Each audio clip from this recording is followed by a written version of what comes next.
Hello बच्चों, मेरा नाम अविनाश है और आप लोग देख रहे हो अपना यूट्यूब चैनल आकाश एकेडमिक्स, जहां पर आप लोगों को 9th से लेकर 12th तक की स्टडी करवाई जाती है।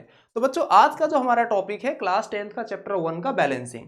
तो बैलेंसिंग आपका एक ऐसा टॉपिक है जो डायरेक्टली इनडायरेक्टली आपके एग्जाम में पूछे ही जाते हैं। तो जरा चलते हैं, आज हम लोग डिस्कस करते हैं बैलेंसिंग का जो आपका टॉपिक है, किस तरीके से आपको बैलेंस करना है, कौन सा मेथड आपको कब यूज करना है, वो सब हम लोग आज डिस्कस करेंगे। ठीक है, तो सबसे पहला, बैलेंसिंग करने से पहले सबसे पहले हम कुछ जो बेसिक टर्म है सबसे पहले उसको डिस्कस कर लेते हैं अपना। ठीक है, तो देखो केमिकल रिएक्शन बच्चों, तो क्या होती है केमिकल रिएक्शन? तो देखो, केमिकल रिएक्शन एक ऐसा प्रोसेस है जिसमें आपके दो या दो से ज्यादा सब्सटेंस रिएक्ट करते हैं और एक नया सब्सटेंस उससे क्रिएट होता है। ठीक है ना, विद न्यू प्रॉपर्टीज। जो उसकी प्रॉपर्टीज भी होती है बच्चों, वो नई होती है। ठीक है, जैसे देखो एग्जांपल के तौर पे ये कार्बन है और ऑक्सीजन है, और ये मिलके क्या बनाते हैं? आपके कार्बन डाइऑक्साइड बनाते हैं। ठीक है ना, तो कार्बन एक अलग प्रॉपर्टीज होती है उसकी, ऑक्सीजन बच्चों उसकी अलग प्रॉपर्टीज होती है, और उसी तरीके से क्या मिलता है? ये कार्बन डाइऑक्साइड, जो कि जिसकी अलग ही प्रॉपर्टीज होती है। That is called chemical reaction. ठीक है ना, बाकी एग्जाम में उतना नहीं पूछे जाते डेफिनेशन वगैरह, तो सिंपल सा देख लो पढ़ के। It is a process in which new substance with new properties are formed from one or more substance is called chemical reaction. ठीक है, अब देखो केमिकल रिएक्शन में क्या क्या चीजें इन्वॉल्व होती है, जरा उस चीज पे डिस्कस कर लेते हैं अपन। ठीक है, तो देखो केमिकल रिएक्शन में ये सारी चीजें इन्वॉल्व होती है। सबसे पहला आपका क्या है? टेम्परेचर। जब केमिकल रिएक्शंस होता है तो उसके अंदर टेम्परेचर भी चेंज होता है। ठीक है, दूसरा चेंज इन स्टेट। ठीक है, स्टेट सॉलिड लिक्विड गैस क्या है, ठीक है ना, तो वो भी आपका क्या होता है? इसी के अंदर इन्वॉल्व होता है। इवोल्यूशन ऑफ गैस, ठीक है, जैसे कोई भी केमिकल रिएक्शंस होता है तो उसके अंदर गैस वगैरह निकलने लग जाती है। ठीक है, नेक्स्ट आपका है चेंज इन कलर। कलर में भी चेंज आता है जब कोई भी केमिकल रिएक्शंस होती है तो। और हाँ, एक और है इसके अंदर पीपीटी, प्रेसिपिटेशन। ठीक है ना, जो प्रेसिपिटेट वगैरह है वो भी बनता है, इनसॉल्युबल सब्सटेंस होते हैं वो भी इसके अंदर बनता है। ठीक है ना, तो ये कुछ बातें हैं जो तुम्हें ध्यान रखनी है, जो केमिकल रिएक्शंस में क्या क्या चीजें इन्वॉल्व होती है। Next, way of representing of chemical reactions. कहने का मतलब है कि केमिकल रिएक्शंस को किस तरीके से अपन रिप्रेजेंट कर सकते हैं। ठीक है, तो देखो दो तरीके हैं आपके रिप्रेजेंट करने का। पहला जो आपका है वर्ड इक्वेशंस, और दूसरा जो आपका है केमिकल इक्वेशन। ठीक है, तो देखो वर्ड इक्वेशंस में अपन क्या करते हैं? उसके वर्ड्स के फॉर्म में लिखते हैं। ठीक है, जैसे देखो यहाँ पे वर्ड इक्वेशन में क्या है? कैल्शियम ऑक्साइड है, तो इसका फॉर्मूला ना लिख के हम लोग इस तरीके से वर्ड में लिख देते हैं। ठीक है, वाटर हो गया, कैल्शियम हाइड्रोक्साइड। ठीक है, कैल्शियम ऑक्साइड को हम लोग क्या बोलते हैं? क्विक लाइम भी बोलते हैं अपन। ठीक है ना, और कैल्शियम हाइड्रोक्साइड को अपन स्लैक लाइम भी बोलते हैं, जो कि एग्जाम में बहुत बार आता है क्वेश्चन ये तुम्हारे बोर्ड के अंदर। अगला हमारा क्या है? देखो केमिकल इक्वेशन। केमिकल इक्वेशन में क्या होता है? उसके फॉर्मूले के फॉर्म में लिखते हैं, जैसे जनरली तुमने देखा होगा केमिकल रिएक्शंस को। ठीक है, जैसे ये देखो कैल्शियम ऑक्साइड को CaO लिख दिया, वाटर को H2 लिख दिया, कैल्शियम हाइड्रोक्साइड को CaOH2, इस तरीके से लिख दिया अपन। ठीक है ना, तो ये बेसिक जो चीजें हैं जो तुम्हें ध्यान रहनी चाहिए। तो आई होप कि चीजें समझ में आ गई होगी। नेक्स्ट जरा देखते हैं अपन। नेक्स्ट है आपका बैलेंसिंग का। ठीक है, जो सबसे ज्यादा आज का जो सबसे ज्यादा इंपॉर्टेंट टॉपिक है हमारा, बैलेंसिंग। क्या होती है बैलेंसिंग, जरा समझते हैं। बैलेंस का मतलब क्या है? नाम में दिख रहा होगा, बैलेंस मतलब इक्वल, दोनों तरफ बराबर होना। ठीक है ना, बट ये केमिकल रिएक्शन है तो यहाँ बैलेंसिंग क्या है जी? जरूरी है यहाँ भी बैलेंसिंग। जरा समझते हैं क्यों जरूरी है यहाँ पे बैलेंसिंग। देखो तो balancing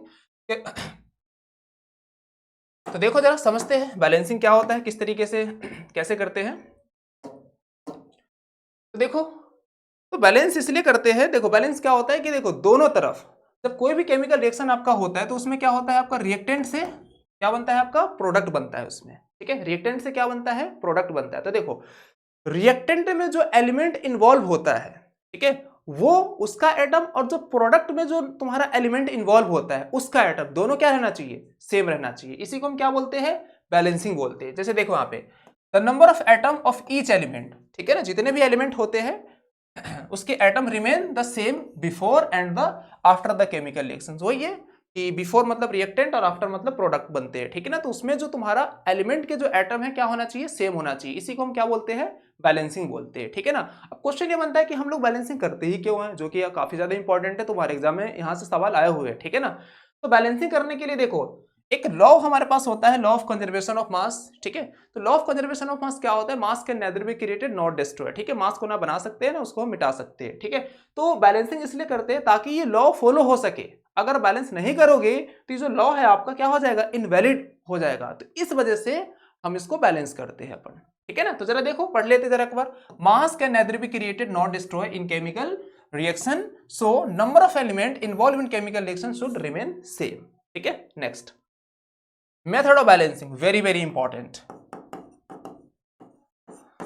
very very important method of balancing, balancing करेंगे किस तरीके से अपन, ठीक है ना, और इसके कौन कौन से मेथड होते हैं। तो देखो आपके एनसीईआरटी में जो दिया हुआ है वो हिट एंड ट्रायल मेथड दी हुई है, ठीक है, और एक तुम्हारा होता है अलजेब्रिक मेथड। तो दो मेथड है हमारे पास बैलेंसिंग करने का, एक अलजेब्रिक और दूसरा हिट एंड ट्रायल। तो देखो आपको हिट एंड ट्रायल जब यूज करना है जब छोटे मोटे क्वेश्चन हो, ठीक है ना, तो उसके लिए आप हिट एंड ट्रायल यूज करो, बढ़िया मेथड है। लेकिन कोई खतरनाक सा, ये देख रहे हो, खतरनाक सा रिएक्शन आ जाए तो इस तरह के रिएक्शंस के लिए आपको यूज करना है अलजेब्रिक मेथड। अब ये अलजेब्रिक मेथड होते क्या है जरा इसको देख लेते हैं फटाफट, ठीक है। तो देखो कभी भी अलजेब्रिक मेथड आपको यूज करना हो तो सबसे पहले क्या करना है, कोफिशिएंट्स मानना पड़ेगा आपको, ठीक है। बोलोगे सर कोफिशिएंट्स क्या होते हैं, तो देखो कोफिशिएंट होते हैं उसके आगे के जो होते हैं उसको कोफिशिएंट बोलते हैं। जैसे देखो इसके आगे हमने मान लिया ए, ये आपका कहलाएगा कोफिशिएंट किसका, लेड नाइट्रेट का, ठीक है।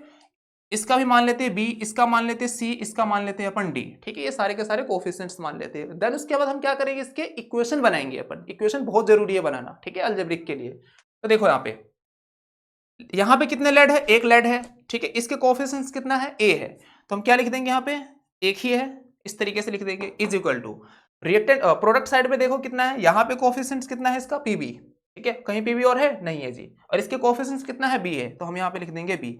ये आपका बन गया इक्वेशन नंबर फर्स्ट। इसी तरीके से आपको इक्वेशन बनानी है, जितने भी तुम्हारे एलिमेंट है उसके बनाने, ठीक है ना। नेक्स्ट देखो नाइट्रोजन कितना है यहाँ पे, 2 नाइट्रोजन है यहाँ पे, ठीक है ना, तो और इसके कोफिशिएंट्स पता है ए है, तो हम क्या लिख देंगे यहाँ पे 2 है। अब यहाँ पे काउंट करो कितने नाइट्रोजन है यहाँ पे, यहाँ देखो इसमें दिख रहा है मेरे को, ठीक है ना, और एक ही नाइट्रोजन है, और इसके कोफिशिएंट्स कितना है आपके, सी है, तो हम यहाँ पे क्या लिख देंगे, सी लिख देंगे। हमने इसको मान लिया question number second, okay. Next oxygen देखो कितने हैं, 3 और ये 3 2 6, कभी ब्रैकेट में होता है तो मल्टीप्लाई किया जाता है वो, ठीक है। जैसे यहाँ पे देख सकते हो आप लोग 3 2 6 आ गया, ठीक है ना, और इसके कोफिशिएंट्स कितना है, ए है, तो हम क्या लिख देंगे 6a इज इक्वल टू, यहाँ पे काउंट करो कितने ऑक्सीजन है, देखो एक ऑक्सीजन ये रहा, 2 ऑक्सीजन यहाँ पर है, 2 ऑक्सीजन यहाँ पर है, और सबके कोफिशिएंट्स देख लो कितना है, इसके कोफिशिएंट्स 1 है तो बी लिख देंगे यहाँ पे, प्लस में इसके कोफिशिएंट्स कितना है, सी है, तो हम क्या लिख देंगे 2c, प्लस में इसके कोफिशिएंट कितना है, डी है, तो हम क्या लिख देंगे 2d लिख देंगे। हमने इसको मान लिया क्वेश्चन नंबर थर्ड, ओके। इस तरीके से आपको इक्वेशन बनानी है। लेकिन आप देखोगे यहाँ पे ये बड़ी भयानक से लग रही है देखने में, तो हम कहते हैं नहीं थोड़ा सा सिंपल कर लेते, तो कोई दिक्कत नहीं, सिंपल करने में कर लेते जरा सिंपल। देखो ए जो है बी के बराबर है, तो क्या हम इसको ऐसे लिख सकते हैं, बी जो है इसको हमने ए कर दिया क्योंकि ये दोनों बराबर ही है, ठीक है, प्लस में 2, सी किसके बराबर है, 2a के बराबर है, तो हमने लिख दिया यहाँ पे 2a, और ये क्या है 2d है आपका, ठीक है ना। तो देखो तो 6a इज इक्वल टू, ठीक है, 2 2 4, a प्लस में 4a प्लस में 2d लिख दिया, 4 और 1 5 हो गया, इसको यहां लेकर आओगे तो माइनस कर दोगे, 6 में से 5 गया 1, तो a आपका क्या हो गया 2d के बराबर हो गया। हमने इसको मान लिया क्वेश्चन नंबर 4, ठीक है। 3 आपके पास कितने बन गए क्वेश्चन, 1 2 3 4 आपके पास इक्वेशन बन गया, ठीक है। अब मेन कहानी यहीं से शुरू होती है, मेन कहानी इसकी, ठीक है ना। अब कईयों का डाउट होता है कि सर 1 किसको माने, मान के चलो अगर मैंने यहाँ पे सी को ले लिया तो बोलोगे सर सी को ही क्यों लिया, ए को क्यों नहीं ले सकते। देखो आप किसी को भी ले सकते हो, सिंपल सी बात है, ठीक है ना। बस फर्क ये होता है कि हम उसको वो वैल्यू लेंगे जिससे कि आंसर हमें जल्दी निकल जाए, ठीक है ना, कोई ज्यादा दिक्कत परेशानी ना हो हमें। तो देखो अब साफ साफ दिख रहा है कि अगर हमने डी को 1 ले लिया तो डायरेक्टली ए की वैल्यू मिल जाएगी 2, ठीक है ना। अगर इसी केस में अगर तुम ए को तुम 1 लोगे तो देखो डी की वैल्यू 1/2 आ जाएगा, जो कि थोड़ा फ्रैक्शन में आ जाता है, उसको सॉल्व करना थोड़ी सी डिफिकल्ट हो जाता है हमारे लिए, ठीक है। जरा देखते हैं, तो हमने लिखा if d is equal to 1, अगर d की वैल्यू 1 है तो a की वैल्यू क्या आ गई आपकी 2, है ना। अगर a की वैल्यू 2 है तो देखो a बराबर क्या है तुम्हारा b है, तो a अगर 2 है तो b भी क्या हो जाएगा आपका 2 हो जाएगा। अगर देखो b हमारा अगर 2 है, b हमारा अगर 2 है क्या रह गया, a निकल गया, b निकल गया, d निकल गया, अब क्या रह गया c रह गया। तो देखो c क्या, a की वैल्यू कितना है आपका 2 है, तो c की वैल्यू क्या आ गया आपका 4 आ गया। देखो यहाँ पे इस तरीके से, है ना, 2a है तो ये आ गया आपका 4 आ गया, ठीक है। तो देख सकते हैं यहाँ पे ये जो कोफिशिएंट जो हमने माना था ये सारी वैल्यू इस तरीके से निकल चुकी है, ठीक है। अब जरा देखते हैं आगे। अब a है तो आप क्या करो, जो भी है इसके आगे इस तरीके से वैल्यू आप पुट कर दो, ठीक है ना। a तो यहाँ पे हमने क्या लिख दिया इस तरीके से, a की वैल्यू 2 है तो हमने यहाँ पे 2 लिख दिया, ठीक है। हमने इसको b माना था, b की वैल्यू b कितना है आपका, ये भी 2 आया तो हमने यहाँ पे 2 लिख दिया, ठीक है। c कितना निकला आपका 4 निकला है, और ये कितना है 1 निकला है, ठीक है। तो इस तरीके से बैलेंस्ड हो गया। अब एक बार वेरीफाई जरूर कर लो, वेरीफाई करना बहुत जरूरी है, अदरवाइज बाय चांस क्या होता है कि कैलकुलेशन में कुछ गलती हो गई तो आंसर गलत आ सकता है हमारा, तो थोड़ा सा वेरीफाई कर लेते हैं अपन, ठीक है ना, कि वेरीफाई किस तरीके से। देखो यहाँ पे कितने लेड है, यहाँ पे 2 लेड है, ठीक है जी सही है, ठीक है। यहाँ पे कितने लेड है, 2 लेड है जी सही है बिल्कुल, ठीक है ना, कोई दिक्कत वाली बात नहीं है। नेक्स्ट कितने नाइट्रोजन है, यहाँ पे 2 नाइट्रोजन है, यहाँ भी सॉरी 2 नाइट्रोजन और ये 2, ये रहा 4 नाइट्रोजन हो गए यहाँ पे, ठीक है ना। तो यहाँ भी कितने नाइट्रोजन है, 4 नाइट्रोजन है, बैलेंस्ड है हमारा। नेक्स्ट यहाँ पे कितने ऑक्सीजन है, 3 टू 6, ठीक है, 3 टू 6 और 2 यहाँ पर मल्टीप्लाई करोगे तो कितना आ गया, 12 ऑक्सीजन यहाँ पर आ गया। यहाँ भी चेक करो 12 ऑक्सीजन है कि नहीं है, तो देखो 2 ऑक्सीजन ये रहा, 4 टू 8, 8 ऑक्सीजन इसमें है और 2 ऑक्सीजन इसमें है, कितना हो गया 8 2 10, 10 2 12, यहाँ भी कितने ऑक्सीजन हो गया आपके 12 हो गया, ठीक है ना। तो इसका मतलब क्या है, हमने जो ABCD की वैल्यू निकाली है बिल्कुल करेक्ट है, ठीक है, और हमारा इक्वेशन क्या है, बैलेंस्ड है। तो आई होप कि ये चीजें समझ में आ गई होगी आपको। चलो जरा नेक्स्ट देखते हैं फटाफट। आगे जो हमारा है इस तरीके से देखो, ये वाला एल्युमिनियम सल्फेट वाला, ठीक है। तो जरा देखते हैं कैसे बैलेंस करेंगे। तो देखो आप इसमें देखोगे तो आप में इसमें जो सल्फेट है, ठीक है, सल्फेट इसमें यूज हुआ है। तो देखो सल्फेट एक पॉलीएटॉमिक आयन होता है हमारा, ठीक है।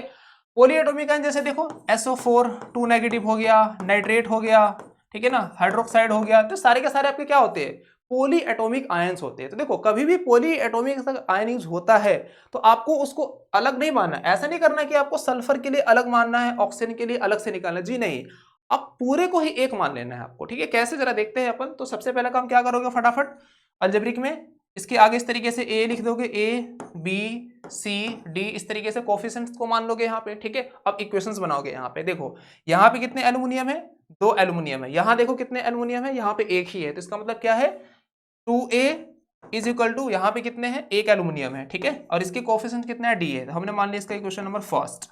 ओके नेक्स्ट आगे देखो सल्फेट है हमारा, देखो सल्फेट आप देखोगे यहाँ पे तो 3 सल्फेट है, ठीक है। सल्फर को अलग नहीं मानना, ऑक्सीजन को अलग नहीं मानना, ठीक है, इसको पूरे को एक ही मानना है, सिंगल मानना है। तो देखो कितने सल्फेट हो गया, 3 सल्फेट, और कोफिशिएंट कितना है यहाँ पे, A है, तो हम क्या लिखेंगे 3A इज इक्वल टू, क्या लिखेंगे 3A इज इक्वल टू, यहाँ कितने सल्फेट है, यहाँ पे एक ही सल्फेट है, ठीक है, और इसके कोफिशिएंट कितना है, C है, तो हम लिख देंगे यहाँ पे C। ये हमने मान लिया इक्वेशन नंबर सेकंड मान लिया अपन।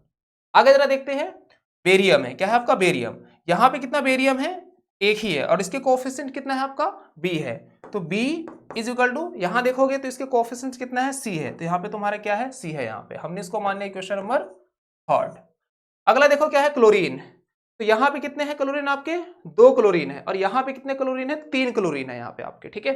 तो हम क्या करेंगे, यहाँ पे 2 क्लोरीन है तो हम लिख देंगे यहाँ पे 2B इज इक्वल टू, यहाँ पे कितने क्लोरीन है, 3 है, तो यहाँ पे लिख देंगे 3D। तो ये देख सकते हो इतनी मस्त सी इक्वेशन बन गई है हमारी, 4 इक्वेशन है। अब चारों इक्वेशन को हमें सॉल्व करना है और ABCD की वैल्यू निकालनी है, ठीक है। अब सबसे दिक्कत यही है, फिर वही वाली बात कि कहाँ हम किसको क्या माने। तो देखो आपको उसको मानना है जिससे आंसर जल्दी आ जाए हमारा, सिंपल सी बात है, ज्यादा कुछ इसमें वो नहीं है। तो जरा देखते हैं क्या है। अब जैसे देखो अगर हम A को 1 मान ले, अगर A को हमने क्या मान लिया, 1 मान लिया, तो देखो D की डायरेक्टली वैल्यू आ गई 2, सिंपल है, ठीक है। तो D की वैल्यू क्या आ गई, 2 आ गई। अगर A हमने 1 माना तो C की वैल्यू क्या आ गई, 3 आ गई, कितनी आ गई, C की वैल्यू 3 आ गई, सिंपल है ना। अब C की वैल्यू 3 है तो देखो अब B है क्या, C के ही बराबर है, तो B की वैल्यू भी क्या आ गई आपकी, 3 आ गई, सिंपल है, ठीक है। अब कई बोलोगे सर आपने A को ही क्यों माना, D को आपने क्यों नहीं माना, वही वाली बात है, अगर D को अगर 1 मानोगे तो A की वैल्यू 1/2 आ जाएगा। इसी तरीके से सारी वैल्यू फ्रैक्शन में आ जाएगी आपकी, है ना। तो उसको थोड़ा सा सॉल्व करने में हमें दिक्कत होती है, इस वजह से हमने इस तरीके से करा। ओके अब कुछ नहीं करना, जो भी वैल्यू आप यहाँ पे पुट कर दो, आपका सिंपल सा निकल जाएगा आंसर। अब जैसे देखो हमने इसको A माना था और A की वैल्यू कितना है 1, ठीक है। इसको हमने क्या माना था, B माना था, तो B की वैल्यू कितनी है 3, ठीक है। और इसको हमने C माना था, C की वैल्यू कितनी है 3 है, ठीक है। और D कितना है आपका, ये 2 है आपका, ठीक है। अब एक बार चेक कर लो, क्या है, चेक करना बहुत जरूरी है, ठीक है, वरना गलत आंसर आ सकता है। देखो 2 एल्यूमिनियम यहाँ पर है, 2 एल्यूमिनियम यहाँ पर है जी, बैलेंस्ड है हमारा इक्वेशन, अच्छी बात है। अगला देखो सल्फेट कितना है यहाँ पे, 3 है सल्फेट, ठीक है। यहाँ पे कितने सल्फेट है, देखो एक सल्फेट ये रहा और ये कोफिशिएंट इसके 3 आए हैं, तो 3 सल्फेट यहाँ पर जी, बिल्कुल सही है, बैलेंस्ड है हमारा, ठीक है। 3 बेरियम यहाँ पर है, यहाँ पे कितने बेरियम है, 3 बेरियम है, अच्छी बात है, बैलेंस्ड है हमारा। क्लोरीन कितना है, क्लोरीन कितना है 3 टू 6, और यहाँ भी 3 टू 6, तो मतलब ये भी 6 ये भी 6, इसका मतलब हमारा इक्वेशन क्या है, पूरा बैलेंस्ड है। समझ में आया अलजेब्रिक मेथड किस तरीके से यूज करना है, बहुत ही इंपॉर्टेंट है। आप लोग थोड़ा सा इसको खुद से भी प्रैक्टिस करना, ठीक है। और मैं क्या नाम है क्लास के बाद तुम्हें क्वेश्चंस की प्रैक्टिस के लिए भी दे दूंगा मैं तुम्हें, ठीक है। तो जरा चलते हैं आगे। नेक्स्ट जरा देखते हैं, नेक्स्ट जो हमारा क्या है, method of balancing chemical equation, hidden trial method, ठीक है। हाँ ये आपका एनसीईआरटी वाला मेथड है, जो एनसीईआरटी में दिया गया है आपको वो वाला मेथड है। तो जरा देखते हैं किस तरीके से बैलेंस करेंगे हिट एंड ट्रायल। देखो अब एनसीईआरटी में देखोगे तो अलग से टेबल बनाई हुई है कि टेबल बना के इसमें नंबर ऑफ एटम इतना है, नंबर ऑफ एलिमेंट इसमें इतना है, इस तरीके से मान के किया गया है उधर। आपको उस तरीके से नहीं करना है, सिंपल सी बात बताता हूं मैं, आप उसको फॉलो करना, उस तरीके से कर लोगे। देखो सबसे पहले आप क्या करोगे, यहाँ पे कभी भी क्वेश्चन है हिट एंड ट्रायल से करना हो, पहले यूज करोगे कब, जब छोटे मोटे क्वेश्चन हो आपके, ठीक है, तो वो आप हिट एंड ट्रायल से करना। सबसे पहला काम आप मेटल को बैलेंस करो। पहला काम मेटल पता ना क्या होता है, सोडियम हो गया, पोटेशियम हो गया, मैग्नीशियम हो गया, एल्युमिनियम हो गया, सारे मेटल होते हैं आपके, तो सबसे पहले उसको बैलेंस करो। दूसरा मेटल के बाद नॉन मेटल, ठीक है ना, non metal except hydrogen and oxygen, ये बात याद रखना। दूसरे में क्या करोगे, नॉन मेटल को बैलेंस करोगे आप। नॉन मेटल किसको, हाइड्रोजन ऑक्सीजन को छोड़ के उसको बैलेंस करना है आपको, ठीक है। स्टेप थर्ड में क्या करना है आपको, हाइड्रोजन एंड ऑक्सीजन को बैलेंस करना है बस, ठीक है। बस 3 स्टेप को आप ध्यान रखना, पहला मेटल, दूसरा non metal except hydrogen oxygen, और थर्ड में क्या है, हाइड्रोजन एंड ऑक्सीजन को बैलेंस करना। बस इतना कर दोगे, बस ये बातें ध्यान रखना, अपने आप सारे क्वेश्चन सॉल्व कर लोगे। जरा देखते हैं एग्जांपल में, जैसे देखो सबसे पहले मेटल देखो मैंगनीज दिख रहा है हमारा, मेटल है तो बैलेंस करेंगे इसको। सबसे पहले कितने हैं यहाँ पे, 1 है, यहाँ भी 1 है जी, कोई दिक्कत वाली बात नहीं है। जब तक करते रहो जब तक बैलेंस ना हो जाए हो, ठीक है। और एक बार लास्ट में वेरीफाई जरूर करना बैलेंसिंग के बाद, ठीक है जी, कोई बात नहीं है। अगला हमारा क्या है, ऑक्सीजन हाइड्रोजन को बाद में करेंगे, ठीक है। नॉन मेटल क्या है हमारा, देखो 1 क्लोरीन है, यहाँ कितने, देखो दिख गया ना, देखो यहाँ पे आपके 1 क्लोरीन है और यहाँ आपके 2 क्लोरीन है, ठीक है ना। तो कुछ ना कुछ तो गड़बड़ है भाई, तो हम क्या करेंगे, इसके आगे 2 लगा देंगे। अब कई लोग ना इस तरफ लगा देते हैं यहाँ पे, जी नहीं, यहाँ पे नहीं लगाना है आपको हमेशा कोएफिशिएंट्स पे लगाना है, ठीक है। चलो तो ये आपके दो क्लोरीन यहाँ पर है, 2 क्लोरीन यहाँ हो गया। नेक्स्ट जरा देखते हैं, एक बार दोबारा करो वेरीफाई, 1 मैंगनीज, ठीक है, 2 क्लोरीन 2 क्लोरीन। अब जरा हाइड्रोजन एंड ऑक्सीजन को बैलेंस करेंगे, तो साफ साफ हमें दिख रहा है यहाँ पे कितने ऑक्सीजन है, 2 ऑक्सीजन है, और यहाँ पे कितने ऑक्सीजन है, यहाँ पे कितने H2O, यहाँ पे 1 ऑक्सीजन है, यहाँ पे 2 ऑक्सीजन है, यहाँ पे 1 ही ऑक्सीजन है। 1 मिनट, गलत बता दिया मैंने, जैसे मैंगनीज है और 1 मैंगनीज है, ठीक है। क्लोरीन है तो यहाँ पे कितने क्लोरीन है, 1 क्लोरीन, यहाँ पे कितने, 2 क्लोरीन, यहाँ पर 2 क्लोरीन, यहाँ पर सॉरी 4 क्लोरीन है यहाँ पे, ठीक है ना। तो 4 क्लोरीन है तो हम क्या कर देंगे, यहाँ पे 4 लगा देंगे यहाँ पे अपन, ठीक है। यहाँ पे क्या लगा देंगे, 4 लगा देंगे यहाँ पे। नेक्स्ट, जब 4, अब देखो यहाँ पे कितने मेटल हो गया, नॉन मेटल हो गया। अब क्या है, यहाँ पे 4 हाइड्रोजन है यहाँ पे, और यहाँ कितने हाइड्रोजन है, 2 ही हाइड्रोजन है यहाँ पे, देख सकते हैं यहाँ पे 4 हाइड्रोजन यहाँ पर है, 2 हाइड्रोजन यहाँ पर है, तो हम क्या लगा देंगे यहाँ पे, 2 लगा देंगे यहाँ पे अपन, ठीक है। तो 2 और 2 4 हाइड्रोजन यहाँ हो गए आपके, ठीक है। नेक्स्ट, अब क्या रह गया आपका ऑक्सीजन जरा देखो कितने, 2 ऑक्सीजन यहाँ पर है, और यहाँ भी कितने ऑक्सीजन है, यहाँ भी 2 ही ऑक्सीजन है, ठीक है। तो यहाँ 2 ऑक्सीजन, यहाँ भी 2 ऑक्सीजन, एक बार रीवेरीफाई कर लेते हैं फटाफट अपन, ठीक है। 1 मैंगनीज, ठीक है, 2 ऑक्सीजन, 1 ऑक्सीजन 2 रहा, ठीक है, 2 ऑक्सीजन यहाँ पर है, ठीक है। 4 हाइड्रोजन यहाँ पर है, 2 2 जा 4, 4 हाइड्रोजन यहाँ पर है, ठीक है। 4 क्लोरीन यहाँ पर है, 2 क्लोरीन यहाँ पर, 2 क्लोरीन यहाँ पर, 4 क्लोरीन यहाँ हो गया आपके, मतलब बैलेंस्ड हो गया। सिंपल इस तरीके से आपको बैलेंस करना है।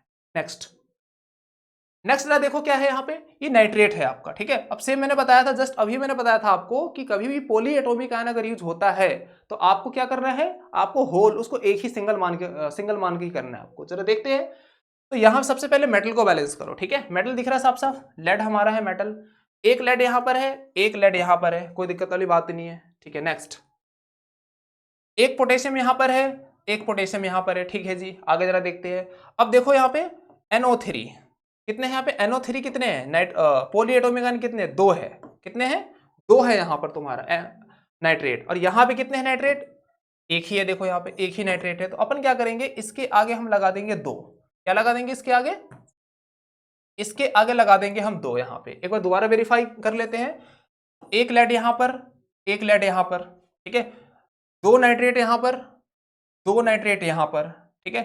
अब यहाँ देखो, यहाँ पे पोटेशियम 1 है, यहाँ पे पोटेशियम 2 है ना, बैलेंस तो नहीं है, तो हम बैलेंस करेंगे यहाँ पे 2 पोटेशियम यहाँ पे, तो यहाँ भी तो 2 चाहिए पोटेशियम, तो हम यहाँ पे क्या लगा देंगे, 2 लगा देंगे। अब क्या रह गया आपका, आयोडीन रह गया, देखो 2 आयोडीन यहाँ पर है, 2 आयोडीन यहाँ पर है, बैलेंस्ड हो गया हमारी इक्वेशन सारी के सारी, ठीक है। तो आई होप कि ये चीजें आपको अच्छे से समझ में आई होगी। बाकी की आपकी जो 3 क्वेश्चन है देख सकते हो यहाँ पे, ये भी आपका 2023 का बोर्ड का क्वेश्चन है, ये 2025 में इसी साल पूछा गया क्वेश्चन है, और ये अभी जो प्री बोर्ड हुआ था उसमें क्वेश्चन आया था ये वाला। बाकी ये भी सीबीएसई बोर्ड का क्वेश्चन है, तो आप लोग इसको खुद से प्रैक्टिस करोगे। मैंने 2 बता दिए, बाकी के 3 आप लोग खुद से प्रैक्टिस करोगे। और इसके आगे भी है कुछ क्वेश्चन जो मैंने दिए हैं जो तुम्हें करना है खुद से। जैसे ये देखो ये रहा, इसके स्क्रीनशॉट ले लो फटाफट आप लोग, और इसको बढ़िया से आपको प्रैक्टिस करनी है, ठीक है। तो मैं आशा करता हूं कि आपको वीडियो बहुत ही अच्छी लगी होगी। तो एक बार लाइक करो, सब्सक्राइब करो। Thank you so much.